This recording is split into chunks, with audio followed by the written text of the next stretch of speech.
Oh, this is kind of exciting. 5, 4, 3. Ladies and gentlemen, my name is Coffee Break, and welcome back after an entire month of non-casting to the Coffee Cast. My gosh, has it really been a month? It has been a full month, and let me tell you guys, I have absolutely no idea what's been going on in the StarCraft world for this entire last month. I am so far behind on the metagame. I am so far behind on tournaments, who's been winning, who's been doing good, who's been doing bad. Apparently, Bomber's been doing good again, I've been told. I mean, he was never not good, but he kind of went into this a little bit of a recess where he just didn't do quite as much as he was before. Whoop, I hit spacebar twice. So I apologize if I do sound a little bit dumbfounded this game. Maybe I might get some things incorrect. I'm going to just go ahead and fully acknowledge that right now. I'm coming out, guys. Coming out to you guys. I may not know what's going on, and I might sound kind of stupid at points. So I do apologize for that. I am trying to get back in it. I should probably introduce these two players, even though you can see their names on the top portion of the screen. On the left side here on Metropolis, we do have SKMC as our blue Protoss player. Everybody knows him. And maybe just a slightly less known player, we do have STBomber spawning on the 12 o'clock position here as the red Terran player. Bomber, who for a while there was probably one of the best Terrans, went into a slight recess for a little while, is doing just fine once again to the best of my knowledge. MC, always been kind of an up and down player, used to be the Protoss president, then just kind of died for a little while when people realized that all he did was one base play, and now coming right back up into it, always has a little bit of interesting metagame to play with his opponents. But once again, another one of those players that never really was bad, just kind of went into those not quite as good as used to be slumps. Now, I know back in my day, the one gate expand was all the Protoss players could ever do versus a Terran player, and then Terrans realized that, hey, look, we can just do like this 2 racks, 3 racks aggression, and they can't really stop it. So I'm going to be interested to see if MC does do that style of play. I know that a lot more popular has been kind of the 1-gate robo.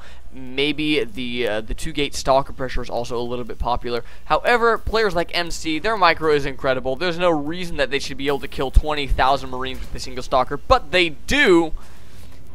And so we might see just a little bit of excellent micro coming out of MC, maybe a 1-gate expand. However, I'm not going to be making any predictions on that right. On the other side of things, however, Terran players realized that they scared Protoss players with these 2 racks, 3 racks aggressions, and that they could go ahead and just do a 1 racks expand, and the Protoss player would still be scared out of their mind. And so we do see that coming out of Bomber here, going up to a total of 4 racks after that, dropping an additional 3 here, going to be doing a little bit of bio pressure in this early game. Going to go ahead and drop down the bunker. Oh, did the probe get close enough to see that? Yes, indeed it did. Whoop, there it is. So there will be no mind games. Sometimes you'll see Terran players go ahead and keep some Marines on the low ground and go ahead and just do a little bit of 1-base play, a little bit of 1-base Banshee play or something, just to fool their opponents into thinking that they're expanding. But no, MC did see this command center. He knows exactly that Bomber did expand, does have an expansion of his own going down at this moment as well. Did go ahead and just do that 1-gate expansion. Knows that he's going to be somewhat safe, at least, knowing that his opponent did expand himself. And I believe he waited until he saw that expansion to lay down that Nexus. I'm not 100% certain on that, but I think he waited around to that time. Oh, and with the SCV, yes, the SCV is going to see everything as well. There it is. There's a couple of sentries in this mix, but that's completely standard.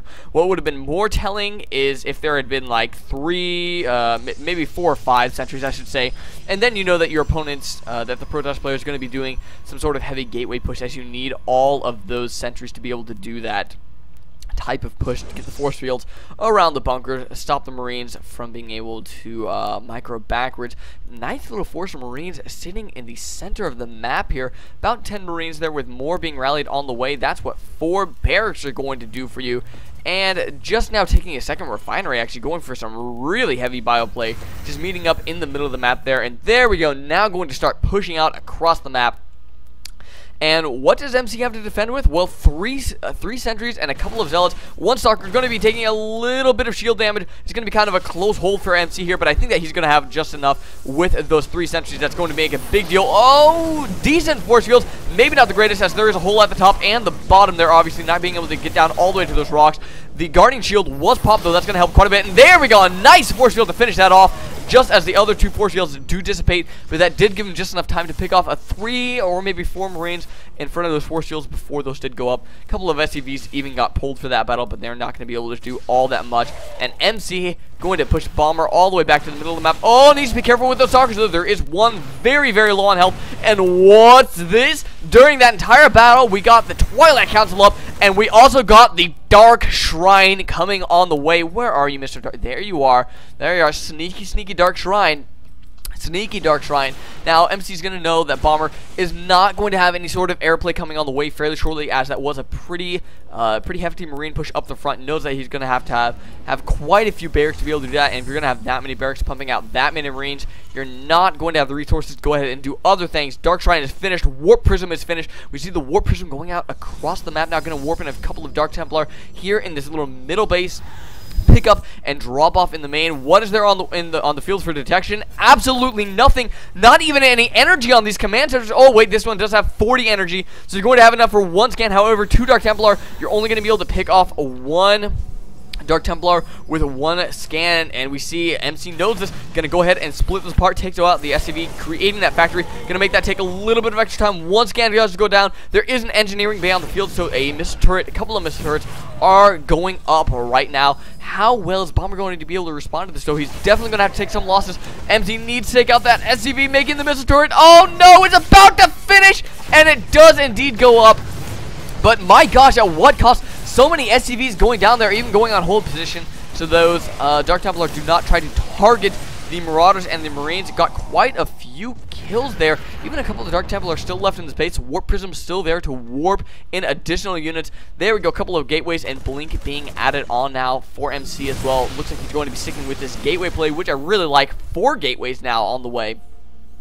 Did quite a bit of damage with that push. 24 workers killed. That puts us down to 51 to 25 workers, heavily in favor of SKMC.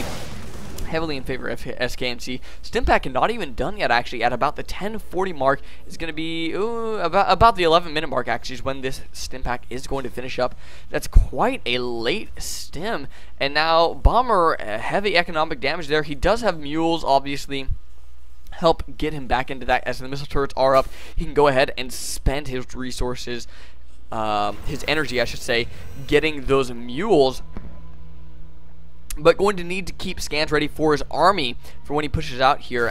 The observer is going to be over the army, so MC is going to know exactly what's going on. Does once again have a decent small composition here. There we go, a couple more stalkers coming up to the front line. Guardian shield pop, force shield going down, missed one. There we go, now all the force shields are up. Stimpack has finished, but at what cost? Bomber's army is going to get obliterated by this. Oh, actually managing to take out quite a few sentries. I think 3 sentries did die, but at the cost of his entire army. Now 94 to 47 supply. Archons are actually coming onto the field now as well.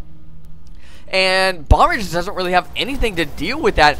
Even actually salvaged one of his bunkers earlier, so he actually really has no defenses up front now. But once again, no EMPs on the field, so nothing really good to deal with those Archons. No mass Marine, no Marauders are really what you need if you're not going to have those EMPs, just because they can soak up the damage so well. Marines, how many upgrades do we have? Okay, no upgrades, so Marines still die in 2 hits. I think if you have 2 upgrades, they will die in 1. A blink up onto the high ground now. MC is just doing so much damage here. A nice force field goes down as well. And Bomber's going to be forced to try to engage this Archon. And the Archon just rips those Marines to shreds. 8 damage done. And there's the GG. by STBomber in game number 1 of this best of something series. I'm not really sure, and I didn't even look at the number of games that there are in total. I'm just kind of downloading them one at a time.